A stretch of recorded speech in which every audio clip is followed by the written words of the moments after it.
ಬೆಂಗಳೂರಿನ ಎಂಎಸ್ ರಾಮಯ್ಯ ಆಸ್ಪತ್ರೆಯಲ್ಲಿ ಏಕಾಏಕಿ ಬೆಂಕಿ ಕಾಣಿಸಿಕೊಂಡಿದೆ. ಆಸ್ಪತ್ರೆಯ 3ನೇ ಮಹಡಿಯಲ್ಲಿ ಬೆಂಕಿ ಕಾಣಿಸಿಕೊಂಡಿದೆ. ಶಾರ್ಟ್ ಸರ್ಕ್ಯೂಟ್ ಕಾರಣಕ್ಕಾಗಿ ಈ ರೀತಿ ಆಗಿದೆ ಅನ್ನೋ ಅನುಮಾನ ವ್ಯಕ್ತವಾಗ್ತಾ ಇದೆ. ಬೆಂಕಿ ನಂದಿಸೋದಕ್ಕೆ ಅಗ್ನಿಶಾಮಕ ದಳದ ಸಿಬ್ಬಂದಿ ಹರಸಾಹಸ ಪಡ್ತಾ ಇದ್ದಾರೆ. ಎಂಎಸ್ ರಾಮಯ್ಯ ಆಸ್ಪತ್ರೆಯ 3ನೇ ಮಹಡಿಯಲ್ಲಿ ಬೆಂಕಿ ಕಾಣಿಸಿಕೊಂಡಿರುವಂತಹ ದೃಶ್ಯ ಗಮನಿಸ್ತಾ ಇದ್ದೀರಿ. ಪ್ರಾಥಮಿಕ ಮಾಹಿತಿಯ ಪ್ರಕಾರ ಶಾರ್ಟ್ ಸರ್ಕ್ಯೂಟ್ ಕಾರಣ ಇದಕ್ಕೆ ಅನ್ನೋ ಡೀಟೇಲ್ ಸಿಗ್ತಾ ಇದೆ. ಸದ್ಯ ಬೆಂಕಿ ನಂದಿಸುವಂತ ಕಾರ್ಯಾಚರಣೆಯನ್ನು ಮಾಡಲಾಗ್ತಾ ಇದೆ. ಆಸ್ಪತ್ರೆಯ 3ನೇ ಮಹಡಿಯಲ್ಲಿ ಬೆಂಕಿ ಕಾಣಿಸಿಕೊಂಡಿರುವಂತ ದೃಶ್ಯ ಗಮನಿಸ್ತಾ ಇದೆ.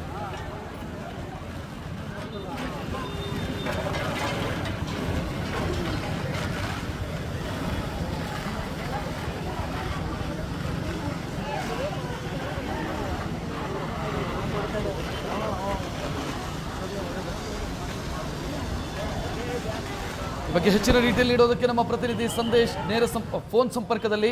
ಸಂದೇಶ್, ದೃಶ್ಯ ನೋಡ್ತಾ ಇದ್ದೀವಿ, ಏನಾಗ್ತಿದೆ ಸದ್ಯ? ಬೆಂಕಿಯನ್ನ ನಿಯಂತ್ರಣಕ್ಕೆ ತರೋದಕ್ಕೆ ಸಾಧ್ಯ ಆಗಿದೆಯಾ? ರಕ್ಷತ್, ಈಗಾಗಲೇ ಬೆಂಕಿಯನ್ನ ನಂದಿಸುವಂತ ಕೆಲಸವನ್ನ ಅಗ್ನಿಶಾಮಕ ದಳದ ಸಿಬ್ಬಂದಿಗಳು ಕೂಡ ಮಾಡ್ತಾ ಇದ್ದಾರೆ. ಅಂದ್ರೆ ಪ್ರಾಥಮಿಕ ಹಂತದಲ್ಲಿ 1 ಅಗ್ನಿಶಾಮಕ ವಾಹನ ಬಂದಿತ್ತು, ಆದ್ರೆ ಈಗ 3 ಅಗ್ನಿಶಾಮಕ ವಾಹನಗಳೊಂದಿಗೆ ಬೆಂಕಿಯನ್ನ ನಂದಿಸುವಂತಹ ಕೆಲಸವನ್ನ ಈಗಾಗಲೇ ಅಗ್ನಿಶಾಮಕ ದಳದ ಸಿಬ್ಬಂದಿಗಳು ಕೂಡ ಮಾಡ್ತಾ ಇದ್ದಾರೆ. ಮತ್ತೊಂದು ಕಡೆ ಒಳಗಿರುವಂತಹ ಸಾಕಷ್ಟು ಜನ ರೋಗಿಗಳು ಹಾಗೆ ಅಲ್ಲಿದ್ದಂತಹ ಸಿಬ್ಬಂದಿಗಳೇನಿದ್ರು, ಅಂದ್ರೆ ಆಸ್ಪತ್ರೆಯ ಸಿಬ್ಬಂದಿಗಳು, ಅವರೆಲ್ಲರನ್ನು ಈಗಾಗಲೇ ಹೊರಗೆ ಕರೆದುಕೊಂಡು ಬರುವಂತಹ ಕೆಲಸವನ್ನ ಕೂಡ ಈಗಾಗಲೇ ಮಾಡಲಾಗಿದೆ.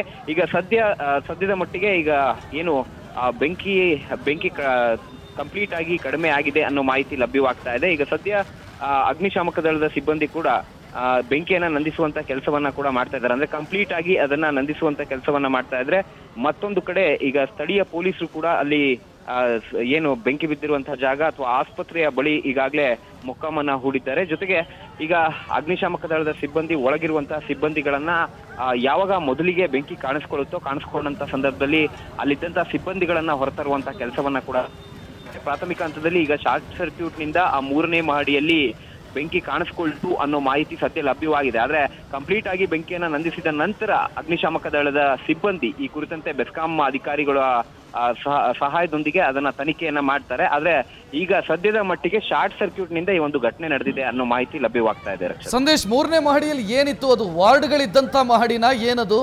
ಮತ್ತು ಅಲ್ಲಿದ್ದ ರೋಗಿಗಳೇನಾದ್ರೂ ಸಿಕ್ಕಾಕೊಂಡಿದ್ರೆ ಅವರನ್ನ ರಕ್ಷಿಸುವಂತ ಕೆಲಸಗಳಾಗಿದೆಯಾ?